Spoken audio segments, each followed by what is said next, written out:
என்னப்பா இது, நம்ம பும்ராவையே இப்படி புரட்டி எடுத்துட்டாங்களேன்னு நினைக்கும்போது நிஜமாவே மனசுக்குள்ள ஒரு சின்ன பயம் வருதில்ல? ஆமாங்க, களத்துல நெருப்பா பந்து வீசுற நம்ம ஜஸ்பிரித் பும்ராவோட பந்து டோனோவன் ஃபெரைரா அசால்ட்டா சிக்ஸருக்கு மேல சிக்ஸர் பறக்க விட்டதை பார்த்தப்போ சூரியகுமார் யாதவே ஒரு நிமிஷம் அப்படியே உறைஞ்சு போயிட்டாரு. பும்ரா அவரோட T20 கரியர்லயே ஒரே இன்னிங்ஸ்ல 4 சிக்ஸர்களை கொடுத்தது இதுதான் முதல் முறை. ஒரு மேஜிக் மேலேயே கை வச்ச அந்த நிமிஷம் நிஜமாவே ஒரு அதிர்ச்சிதான். சரி, இத பத்தி விரிவா பேசுறதுக்கு முன்னாடி உங்ககிட்ட ஒரு முக்கியமான கேள்வி கேட்கணும்னு தோணுது. நம்ம டீம் இப்போ ஒரு புது காம்பினேஷனை ட்ரை பண்ணிக்கிட்டு இருக்காங்க.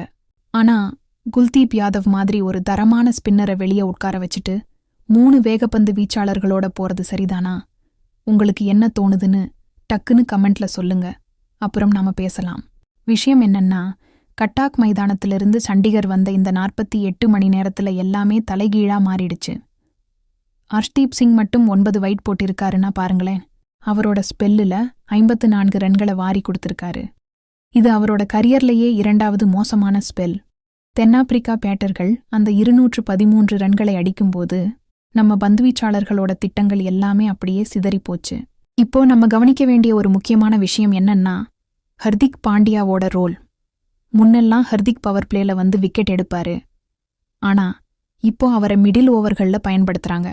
அவரு 134 கிலோமீட்டர் வேகத்தை கூட தாண்டாம ரொம்ப மெதுவான பந்துகளை போட்டு ட்ரை பண்றாரு.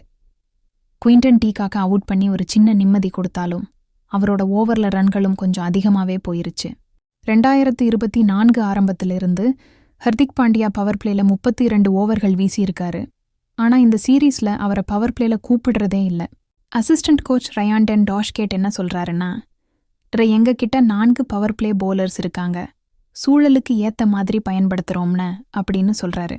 ஆனா இந்த சோதனை முயற்சி நமக்கு வெற்றியை கொடுக்காம தோல்வியை கொடுக்கும்போதுதான் ரசிகர்களாகிய நமக்கு ஒரு சின்ன தயக்கம் வருது.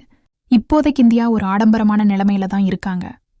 ஏன்னா 3 கட்டத்திலையும் பந்து வீசக்கூடிய 3 வேகப்பந்து வீச்சாளர்கள் இருக்காங்க. ஆனா அதுக்கு நாம குல்தீப் யாதவ் மாதிரியான ஒரு விக்கெட் டேக்கரை தியாகம் பண்ண வேண்டியிருக்கு. அடுத்த வருஷம் நடக்க போற உலக கோப்பைக்குள்ள ஒரு சரியான கூட்டணியை உருவாக்கணும்னு இந்திய அணி துடிக்குது. ஆனா இந்த புது பிளான் நமக்கு கை கொடுக்குமாங்கிறது தான் இப்போ பெரிய கேள்விக்குறி. நிஜமாவே யோசிச்சு பாருங்களேன், நாம எப்பவுமே ஸ்பின்னர்களை நம்பி ஜெயிக்கிறவங்க. ஆனா இப்போ வெளிநாட்டு கண்டிஷனுக்கு ஏத்த மாதிரி வேகப்பந்து வீச்சை நம்பி ஒரு புது பாதையில போறோம். இது ஒரு தைரியமான முடிவா இல்ல அவசரமான முடிவான்னு தெரியல. ஆனா ஒன்னு மட்டும் உறுதி, ஹர்திக் பாண்டியாவோட இந்த புது ரோல் சக்சஸ் ஆனா மட்டும்தான் இந்தியாவுக்கு ஒரு பெரிய பலம் கிடைக்கும்.